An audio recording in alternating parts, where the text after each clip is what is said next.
किसी भी एग्ज़ाम को क्रैक करने के लिए आपके वोकैबुलरी यानी वर्ड पावर बहुत ही स्ट्रॉन्ग होने चाहिए।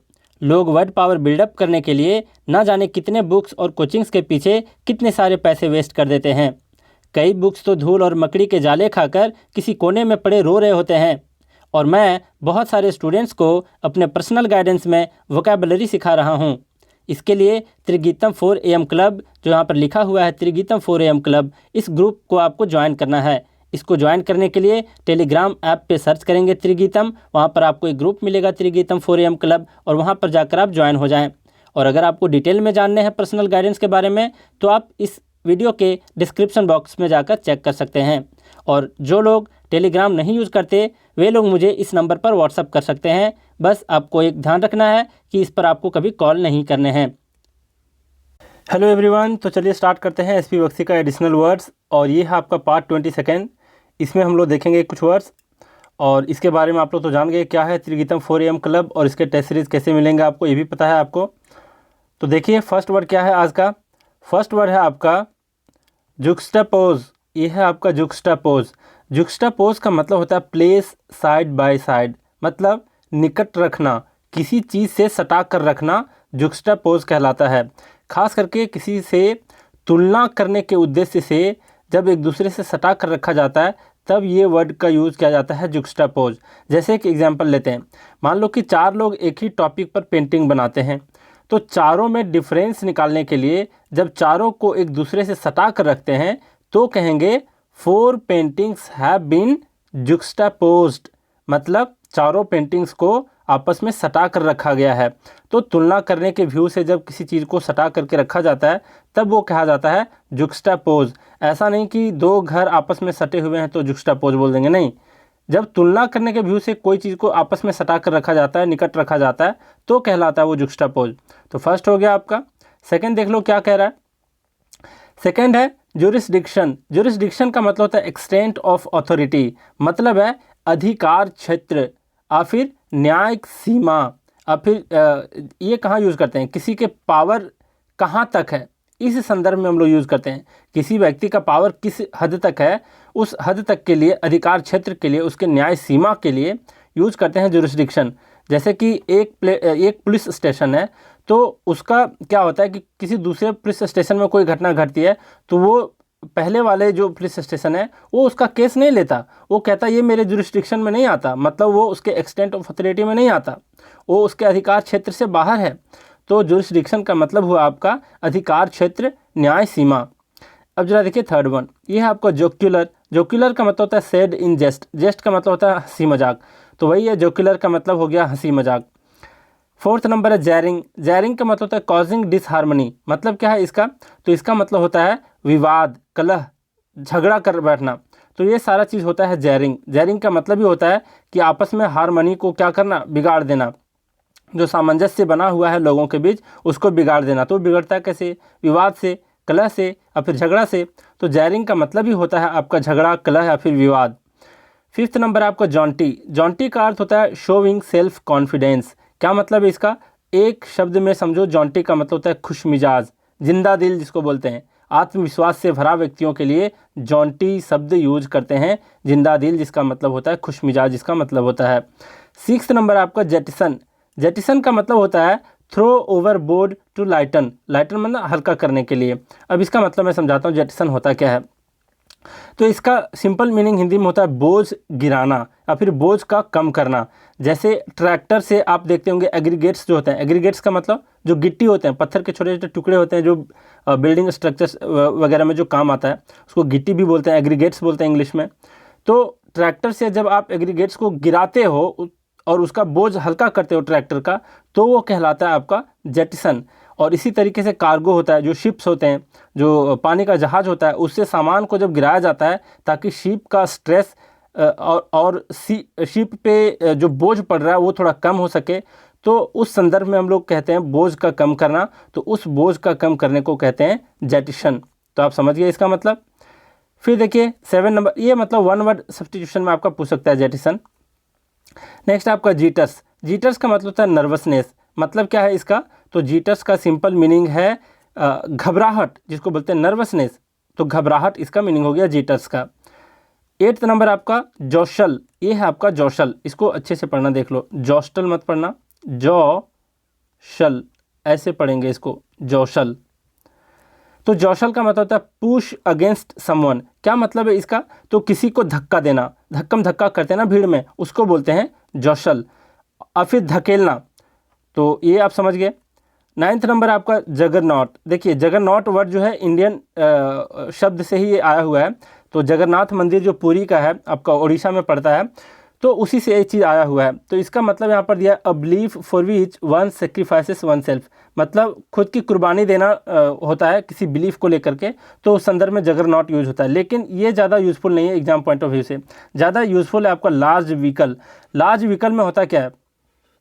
तो इसका कहने का मतलब है आपका 9th नंबर जगरनॉट का मतलब कि विशाल काय जो वाहन होता है, लार्ज व्हीकल होता है, उसको बोला जाता है जगरनॉट। तो ये जगन्नाथ से आया है। जगन्नाथ का जब यात्रा होता है तो आप लोग जानते होंगे, या फिर उड़ीसा से बिलोंग करते होंगे तो आपको पता चलता होगा, बहुत बड़े बड़े ट्रक में वहाँ पर झांकी निकलती हैं, एक तरह से झांकी ही बोल सकते हो। पूरे गली मोहल्ले में सब जगह घुमाया जाता है भगवान को, और बहुत बड़ा वाहन होता है। तो उसी से ये नाम आया है आपका जगन्नाथ, जिसका मतलब होता है विशालकाय वाहन। और आजकल तो इसको यूज़ करते हैं आप दूसरे कंट्री वाले लोग किसी प्रभावशाली शक्ति के संदर्भ में। प्रभावशाली शक्ति मतलब विशालता के सेंस में। तो जगरनॉट का मतलब समझ जाएं आप कि इसका जो मीनिंग होता है ये विशालता के सेंस में होता है। नेक्स्ट आपका 10th नंबर जगल। जगल का मतलब होता है टू प्ले ट्रिक्स। क्या मतलब ये जगल? तो ज़्यादा डिटेल नहीं जाएंगे। जगल का मतलब सिंपल होता है धोखा देना, किसी को धोखा देना, ट्रिक करना कहलाता है जगल। और नेक्स्ट वर्ड क्या है आपका 11 नंबर? तो ये है आपका जैबर। जैबर के बारे में हम लोग लगता है कि कौन से वीडियो में मैं काफ़ी ज़्यादा डिस्कस किया हूँ, जैबर, चैटर, पैटर, ये सारे वर्ड। तो जैबर का अर्थ होता है स्पीक रैपिडली, मतलब है जल्दी जल्दी बोलना, बड़बड़ाना, खास करके बड़बड़ाना। मान लिया जाए 4 व्यक्ति आपस में बातें कर रहे हैं तो उसमें से एक ना एक जरूर कोई ऐसा होगा जो काफ़ी जल्दी जल्दी बोलता होगा, बड़बड़ाता होगा, बेवजह का बहुत सारी बातें करता होगा। तो वैसे व्यक्तियों का जो बोली होता है, स्पीक रैपिडली जो होता है, उसको बोलते हैं जैबर। इसी का मतलब भी है चैटर। चैटर का भी मतलब सेम है, जल्दी जल्दी बोलना, बड़बड़ाना। नेक्स्ट है आपका 12 नंबर, ये क्लेडोस्कोप है। क्लेडोस्कोप, क्लेडोस्कोप का मतलब होता है आपका frequent changing pattern of bright scenes. क्या मतलब इसका मैं बताता हूँ। तो इसका सिंपल मीनिंग है रंग बिरंगे सीन्स का दिखना। तो ये रंग बिरंगे सीन्स कैसे दिखता है ये मैं दिखाता हूँ आपको इसका फ़ोटो। क्लेडोस्कोप जो होता है वो एक तरह का इंस्ट्रूमेंट होता है जो बच्चों को दिया भी जाता है प्रोजेक्ट में, स्कूल वगैरह में, कि आप इसको बना कर लाओ। तो क्या करते हैं, एक काटन का वो गोल घुमावदार करके ऐसे करके बनाते हैं, और क्या करते हैं बीच बीच में कहीं मिरर लगाते हैं ऐसे करके, फिर ऐसे करके मिरर लगा होता है, चाहे जो भी इसका स्ट्रक्चर हो। लेकिन कहने का मतलब आप इधर से अगर आप देखते हो तो जो भी सीन आप बाहर का देख रहे होगे वो इसके लाइट के रिफ्लेक्शन की वजह से उसका जो पैटर्न है वो चेंज होता हुआ नज़र आएगा। और ब्राइट मतलब बहुत ज़्यादा चमकीला आपको नज़र आता होगा। तो ये देखिए मैं दिखाता हूँ इसका फ़ोटो। तो ये है आपका, देखो एक बच्ची के हाथ में है ये वाला, इसी इंस्ट्रूमेंट को क्लेडोस्कोप कहते हैं।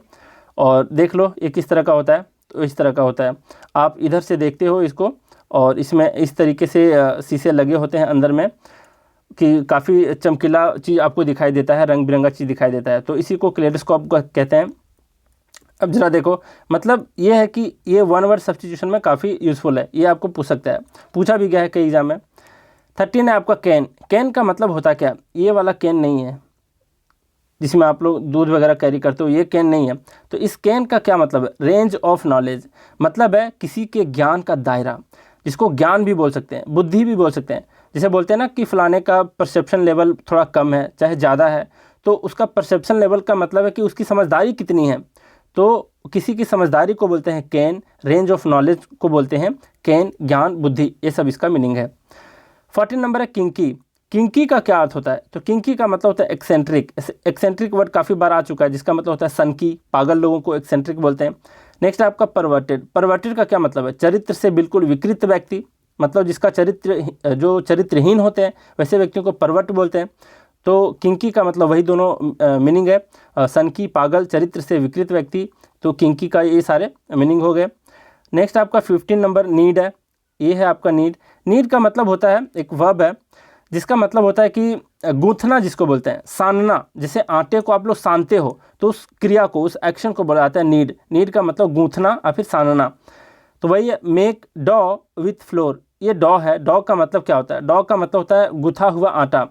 तो इसको डफ मत पढ़ना, जैसे कि आप रफ देखते होगे, रफ का स्पेलिंग लास्ट में OUGH है तो इसको रफ बोल दिए, लेकिन यहाँ पर DOUGH है तो इसको डफ मत बोलना, ये डॉ है, डॉ। तो डॉ का मतलब होता है गुथा हुआ आटा। तो आटे का जो गुथने का काम है उसको बोलते हैं नीड। नेक्स्ट 16 नंबर क्या है? 16 नंबर है नकल। नकल का मतलब होता है जॉइंट ऑफ फिंगर। आप लोग नकल क्रैक करते हुए देखे होंगे लोगों को। नकल क्रैक करने का मतलब उंगलियों को बजाते हुए। तो जो उंगलियां फोड़ते हैं ना आप लोग, तो वो क्या कहलाता है आपका कि क्रैकिंग नकल। तो नकल का मतलब होता है जॉइंट ऑफ फिंगर, मतलब उंगलियों के जो जोड़ होते हैं उसको बोलते हैं नकल। 17 नंबर क्या है? ये है आपका केवटॉ। केवटॉ का मतलब होता है बी ऑब्सिक्यूअस।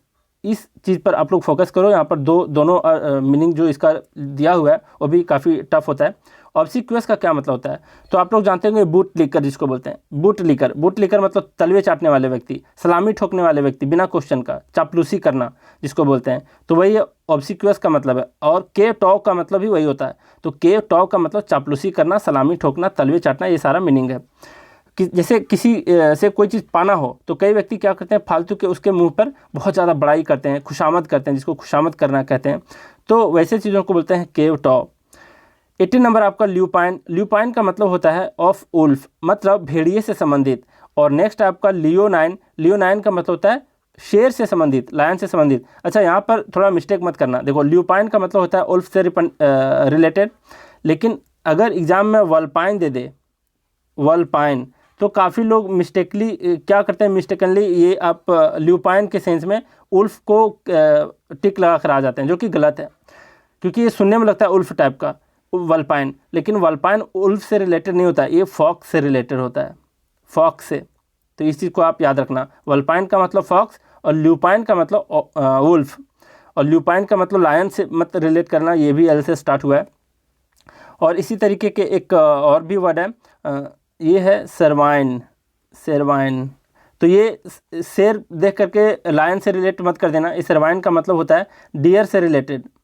डियर से रिलेटेड मतलब हिरण से रिलेटेड।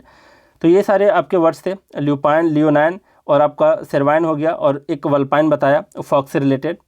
तो इन चीज़ों को याद रखना। ये आपका टॉपिक ही है वन वर्ड सब्स्टिट्यूशन के अंदर, और मैं कभी करवा दूंगा, ये MB पब्लिकेशन में दिया हुआ है, तो उसको भी मैं कवर करूंगा। नेक्स्ट देखो, ये क्या है 20th नंबर, लोक्वेसियस। लोक्वेसियस का मतलब होता है बातूनी, मतलब टॉकेटिव, काफ़ी बात करने वाले व्यक्तियों को बोलते हैं लोक्वेसियस। और लोकवा वर्ड का ही मतलब होता है टू टॉक, मतलब बात करना। नेक्स्ट आपका गैरुलस, मतलब इन तीनों का मतलब है बहुत ज़्यादा बात करने वाले व्यक्ति, जिसको बातूनी कहते हैं, उसको बुलाते हैं लोक्वेसियस। तो आप लोग बहुत सारे वर्ड्स को सीखे, और मैं गुजारिश करता हूं कि आप लोग इस वीडियो को ज़रूर लाइक करोगे। मैं स्टार्टिंग में इसलिए लाइक करने नहीं बोलता क्योंकि काफ़ी ज़्यादा टाइम वेस्ट होता है उससे, सुनने वाले को भी। तो मैं चाहता हूं कि जो व्यक्ति पूरे वीडियो को एक बार देख चुके हैं, फ़ायदा थोड़ा बहुत उठा चुके हैं, तो वो कम से कम इस वीडियो को लाइक करें। इसलिए मैं लाइक करने के लिए लास्ट में बोल रहा हूँ आपसे। तो चलिए आज का क्लास यहीं रैप अप करते हैं। Thank you very much.